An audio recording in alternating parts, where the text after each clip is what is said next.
शांति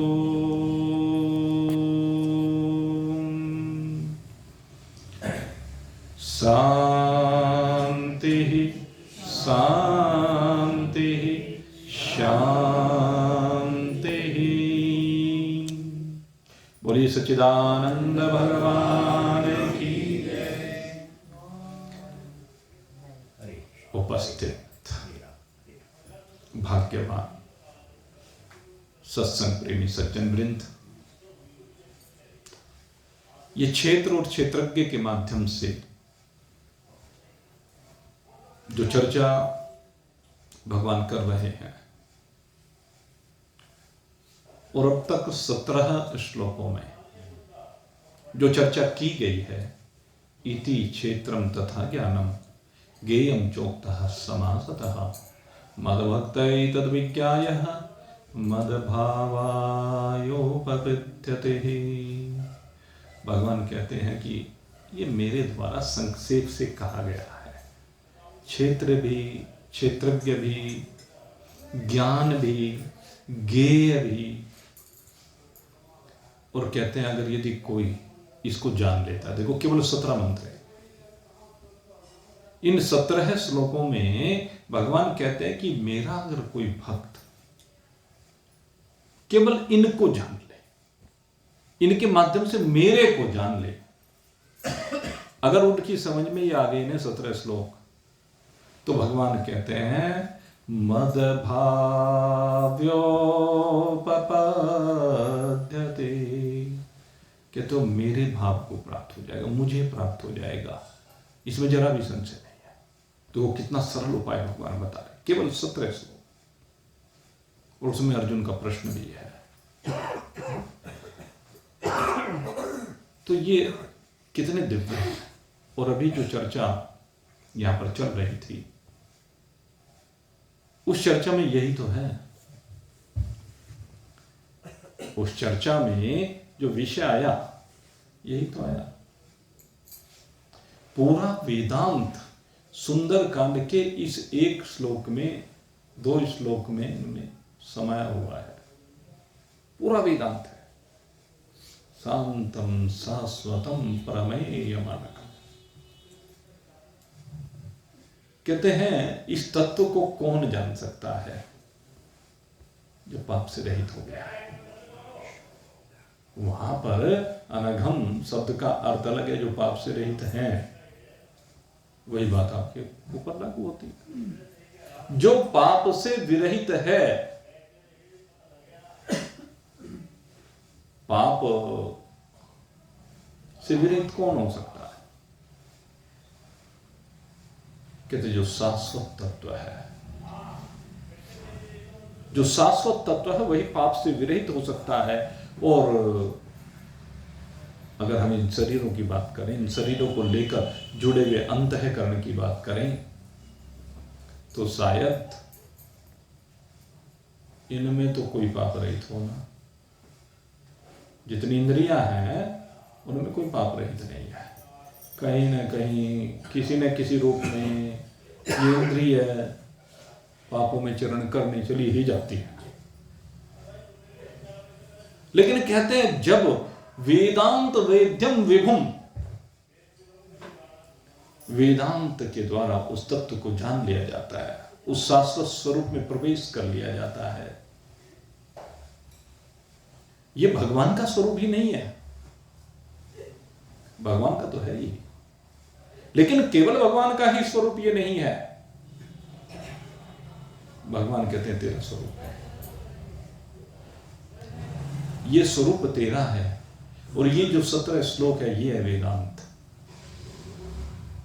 ये 17 श्लोक ही वेदांत हैं, वास्तविक वेदांत है, जिसके द्वारा आपको विवेक प्राप्त होता है। विवेक इसी का तो करना है, क्षेत्र और क्षेत्रज्ञ का। क्षेत्र के अंतर्गत आने वाली सारी प्रकृति का खेल। आगे के मंत्र में आएगा, बहुत विस्तार के साथ इस चीज की चर्चा होगी आगे, जिसमें प्रकृति और पुरुष की भी चर्चा होगी, कार्य और करण की भी चर्चा होगी, अधिष्ठान की भी चर्चा होगी। ये जितना भी खेल है वो सारा क्षेत्र कहलाता है। और वेदांत के द्वारा इस क्षेत्र के रूप को जाना जाता है, और इस क्षेत्र के रूप को जान करके इस रूप का परित्याग करके इससे असंग हो जाते हैं। और जिस समय आप क्षेत्र की सीमा से बाहर निकल जाते हैं, केवल सीमा से बाहर नहीं निकलना है, आगे भी दूसरी बात है। क्षेत्रज्ञ, क्षेत्र को जिसने जाना है, एक जानने वाला हुआ, एक जिसके द्वारा जाना गया। क्षेत्र को जाना गया जिसके द्वारा, वो आप हैं। और क्षेत्र को फिर आखिर में आकर कह देते हैं किस रूप में जाना गया। पहला रूप तो वो आरोपित रूप है जिसमें आपने क्षेत्र को मिथ्या रूप से जाना, जगन मिथ्या। लेकिन दूसरी बात जो वास्तविकता है, ब्रह्म सत्यम, कहते ब्रह्म सत्य रूप में जाना, जगत को ब्रह्म सत्य रूप में जाना, इस क्षेत्र को ब्रह्म सत्य रूप में जाना। जानना इसको कहते हैं वेदांत, वेद्यम विभम। उस व्यापक तत्व को, जब वो व्यापक है तो ये सारा क्षेत्र भी वही है। ये सारा क्षेत्र उससे विलग नहीं है। क्षेत्र की प्रतीति उसी में तो हो रही है।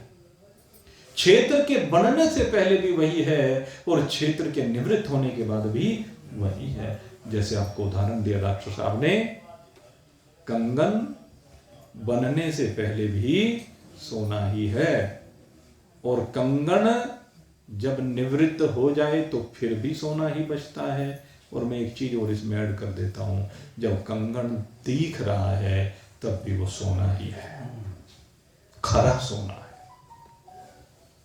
बस अंतर ये है कि माया के द्वारा, माया मनुष्यम हरि, जिस प्रकार से माया को अंगीकार करके भगवान माया के स्वामी भले ही हों, लेकिन माया को अंगीकार जब कर लेते हैं तो वो हरि भी मनुष्य बन जाता है। मेरी परिभाषा थोड़ी अलग तरह की होती है। माया को जब वो परमात्मा अंगीकार कर लेता है, वो हरि अंगीकार कर लेता है, तो वो मनुष्य बनकर के हमारे सामने आज दिखने लगता है। अज्ञानियों को मनुष्य दिखाई देता है, रावण को मनुष्य दिखाई देता है, असुरों को मनुष्य दिखाई देता है। लेकिन मनुष्य होते हुए भी जो भक्त हैं, उन भक्तों को फिर भी भगवान ही दिखाई देता है। दशरथ पुत्र जन्म सुनि काना, दशरथ पुत्र जन्म सुनि काना, मानव ब्रह्मानंद समाना। आप ये देखिए, जैसे दशरथ ने कहा तो कि पुत्र जन्म सुना, पुत्र की तो बात हुई, दासी आई दौड़ी हुई और दासी ने आकर के बताया नवमी के दिन, चैत्र शुक्ल पक्ष की नवमी का दिन पुनर्वसु नक्षत्र है, तो उस नक्षत्र में भगवान का अवतरण हुआ। दासी ने तो आकर के बताया कि तुम्हारे यहां पुत्र की उत्पत्ति हुई है, और जैसे ही दासी ने कहा पुत्र जन्म की उत्पत्ति है, दशरथ ने कान से सुना कि पुत्र का जन्म हुआ है। दशरथ ने भी यही तो सुना कि मेरे यहां पुत्र का जन्म हुआ है। 60,000 वर्ष की अवस्था हो गई, और 60,000 वर्ष की अवस्था में जाकर के दशरथ जी को ये ऋष्यशृंग की कृपा से पुत्र की प्राप्ति हुई है, गुरु वशिष्ठ की कृपा से पुत्र की प्राप्ति हुई है। लेकिन दूसरा भाव देखिए, भाव ये है, पता तो चला कि पुत्र ने जन्म लिया है, लेकिन मानव ब्रह्मानंद समाना, यह है हरि की महत्ता। दासी ने आकर कहा कि बेटा पैदा हुआ है, लेकिन दशरथ जी ऐसे शुभ समाचार को सुनकर के ऐसे आनंद में डूब गए कि जैसे ब्रह्मानंद मिल गया हो। वास्तव में ब्रह्मानंद ही मिला है, क्योंकि जो हरि आए हैं उन्होंने आभास करा दिया कि हे पिताश्री, मैं जो आया हूं, मैं तुम्हें अपने उस वास्तविक ब्रह्म तत्व का बोध कराने के लिए आया हूं।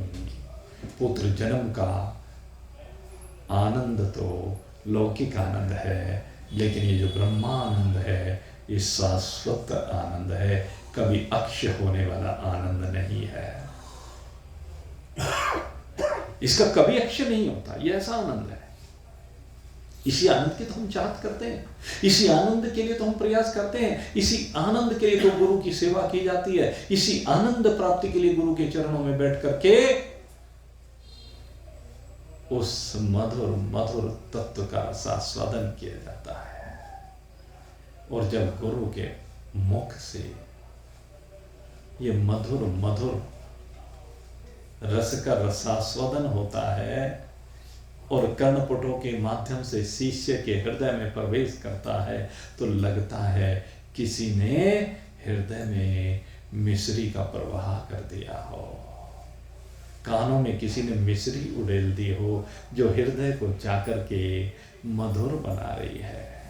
इतना मधुर कि उसका वर्णन करने में भी वो असमर्थ है, बस अनुभव कर रहा है। गूंगा जैसे गुड़ की मिठास को केवल अनुभव कर सकता, व्यक्त नहीं कर सकता, उसी प्रकार से महाराज दशरथ भी जैसे पता लगता है तो वो तो उस ब्रह्मानंद में डूबते चले गए, क्योंकि ब्रह्मानंद में जो डूब जाता है तो बस उस समय उसे कुछ सुध बुध नहीं रहती है। यही भाव है। ऐसे रघुवर, ऐसे रघु के कुल में ऐसे रघुवर को बार बार प्रणाम किया गया है, जो सारे पृथ्वी का पालन करते हैं, और पृथ्वी का पालन करते हुए कोई अहम नहीं है। सारे जगत के पालक होकर के कोई रत्ती मात्र भी कहीं अहंकार नहीं है, कहीं ये नहीं कहते कि मैं करता हूं। जो कर्तापने के अभिमान से बिल्कुल सदा ही विरहित हैं, जगत की सृष्टि ही नहीं करते हैं, जगत का पालन भी करते हैं, जगत को लय भी करते हैं, और तीनों काम करने के बाद भी कहते हैं कि मैं कुछ नहीं करता हूं। कौन करता है? कहते हैं प्रकृति करती है, और वास्तव में प्रकृति जो जड़ है वो कुछ कर ही नहीं सकती। प्रकृति क्या कुछ कर सकती है? प्रकृति में कोई सामर्थ्य नहीं है, तवे में जलाने की सामर्थ्य नहीं है, जलाने की सामर्थ्य अग्नि से आती है। जैसे अग्नि तवे को गर्म कर देता है, ऐसे ही ये परमात्मा इस प्रकृति को गर्मी प्रदान कर देते हैं, ऊर्जा प्रदान कर देते हैं, शक्ति प्रदान कर देते हैं, अस्तित्व प्रदान कर देते हैं। इसी प्रकार से करते हैं, और यही समझना है। लेकिन वो बिल्कुल असंग रहते हैं, वो बिल्कुल असंग है, बिल्कुल शांत है, बल्कि शांत स्वरूप भी वेदांत में प्रकृति को लेकर या भगवान को लेकर ही कहा गया है। ब्रह्म को लेकर तो अनंत कहा गया है। अब भगवान को शांत स्वरूप क्यों कहा गया, इसके ऊपर थोड़ी सी चर्चा करने की आवश्यकता है, क्योंकि श्लोक का प्रारंभ यहीं से है। शांतं शाश्वतं प्रमेयमनघम्। शांत क्यों कहा गया भगवान को, इसके ऊपर विचार करने की आवश्यकता है। जब मनुष्य का रूप धारण करके विभिन्न लीलाएं कर रहे हैं, और उन लीलाओं में रोज उठा पटक हो रही है, भगवान के अवतरण के बाद जैसे ही भगवान कर्म क्षेत्र में प्रवेश करते हैं, रोज उठा पटक है। उनके जीवन का जो कर्म क्षेत्र शुरू होता है विश्वामित्र जी के साथ शुरू होता है। यहीं से तो हुआ, विश्वामित्र जी के साथ चले और विश्वामित्र के साथ जाकर के वो भजन कौन गा रहा था? ताटक वन में ताड़का मारी। ये कहा है, ताटक वन में जाकर के ताड़का मारी। सबसे पहला कर्म क्षेत्र ये है, यहीं से शुरुआत की। सबसे पहले ताटक वन में जाकर के ताटका को मारते। बहुत से लोग ताड़का बोलते हैं, इसका नाम ताटका है, टे है, डेने। लेकिन कोई बात नहीं, प्रचलन में ताड़का है तो ताड़का ही ठीक है। मैं तो खुद ही कह रहा हूं भाई। तो भगवान का कर्म क्षेत्र यहां से शुरू होता है। ताड़का आई और ताड़का ने आकर के भगवान के ऊपर अटैक किया। आंधी चलने लगी, पत्थरों की बारिश होने लगी और भगवान देख रहे हैं खेल को। घबराएंगे? जब आंधी चले, तूफान आए, पत्थरों की बारिश हो तो घबराने की आवश्यकता नहीं है। भगवान कहते घबराओ मत, निदान करो। यह शांत स्वरूपता। कहते हैं जो शरीर तुम्हें दिया है ये घबराने के लिए नहीं है, परेशान होने के लिए नहीं है। कोई समस्या आई है, निदान करने के लिए, उसका निदान कीजिए। भगवान बिल्कुल विचलित नहीं होते। जिसका अंतःकरण बिल्कुल विचलित ना हो किसी भी घटना से, उसी को कहते हैं शांत स्वरूप। जिसके अंतःकरण में किसी भी घटना से संकल्प विकल्पों का प्रवाह ना हो, उसी को कहते हैं शांत स्वरूप। ताटका आई तो क्या करना है कि लक्ष्मण जी आए, राम जी दोनों ने धनुष बाण उठाया और ये बड़ी बड़ी बजाई। भगवान ने दो बाणों का संधान किया और बजाय कटकर अलग। लक्ष्मण जी ने बाण का संधान किया, नाक और कान अलग, नाक कान काट दिए। वैसे तो आपने सुना होगा शूर्पणखा के नाम कान काटे थे ना, वही चर्चा में है। लेकिन सबसे पहले नाक कान लक्ष्मण जी ने भी यहीं से शुरुआत की। इस ताटका की ही नाक और कान सबसे पहले काटे हैं और भगवान ने एक बाण छोड़ा, उस बाण के साथ ही हृदय में जाकर के लगा और वहीं पर। लेकिन भगवान इस कर्म में कहीं भी कर्तापने से संयुक्त नहीं है कि मैंने ताटका जैसी राक्षसी को मार दिया। जिस समय विश्वामित्र जी भगवान श्री राम को मांगने के लिए गए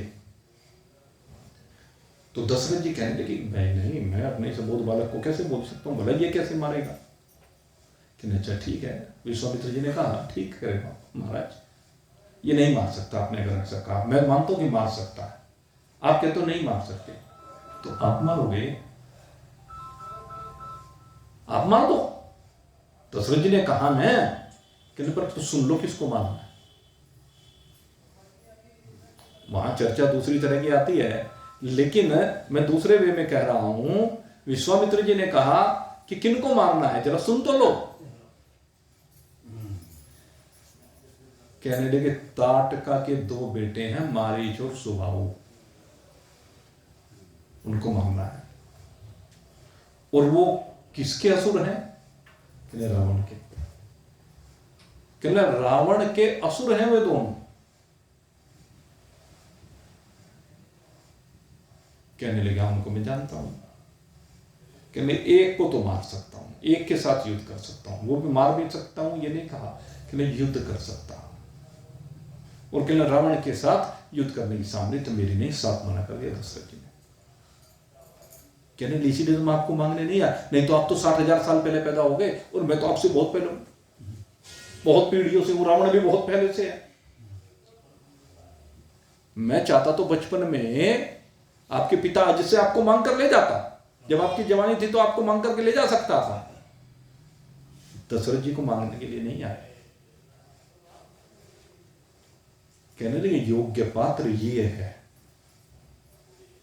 इनके अंदर वो शक्ति सामर्थ्य है महाराज दशरथ जो आपके अंदर नहीं है, ये मार सकते हैं, इसलिए इनको मांगने के लिए आया। दशरथ जी ने जब सामर्थ्य का वर्णन सुना वशिष्ठ जी से राम जी की, तो खुशी खुशी भेज दिया, क्योंकि तब तक पता नहीं था, तब तो ये था कोई बालक है। लेकिन जब वशिष्ठ जी ने बताया कि इनके सामने रण में कोई नहीं टिक सकता, सारे अस्त्र शस्त्र सब कुछ, कि तो उन सब का इनको ज्ञान है, और जिनका नहीं है उनका इनको विश्वामित्र जी को है। कोई ऐसा अस्त्र शस्त्र नहीं जो आज विश्वामित्र जी के पास ना हो, लेकिन क्योंकि ऋषि हैं, जब तक ये राज ऋषि रहे इन्होंने न जाने कितने असुरों को मारा, लेकिन अब ये ब्रह्म ऋषि हैं, और ब्रह्म ऋषि होने के बाद धर्म बदल गया है। राज ऋषि का धर्म अलग है, ब्रह्म ऋषि का धर्म अलग है। आप राजा की गद्दी पर बैठे हुए हैं तो आपको अधिकार है न्याय करने का, और न्याय में आपको दंड देने का अधिकार है। लेकिन जब ब्रह्म ऋषि की पदवी पर पहुंच गए, संत न छोड़े संतई कौटिक मिले असंत, ये विश्वामित्र जी पर पूरी तरह से लागू होती है।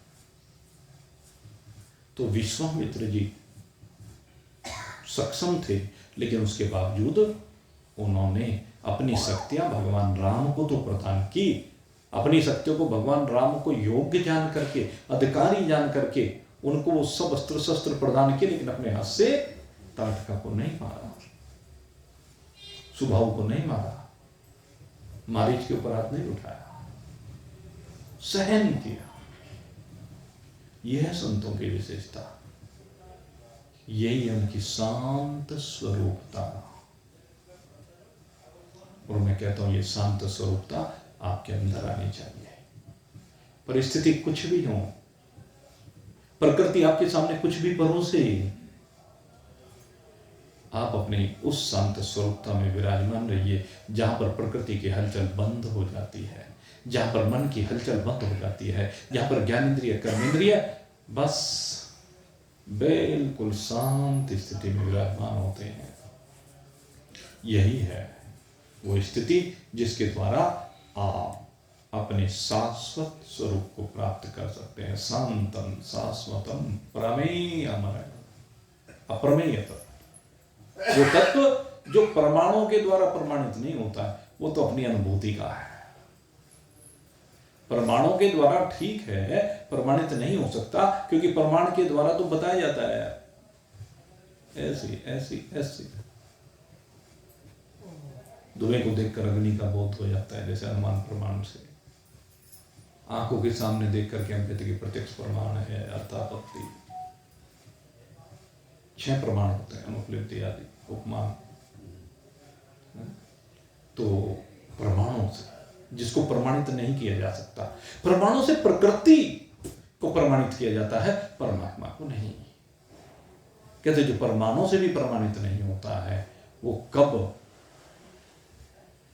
जानत तुम्हें हो जाए। कहते उसकी अनुभूति तो तभी होती है जब उसे जान लिया जाता है।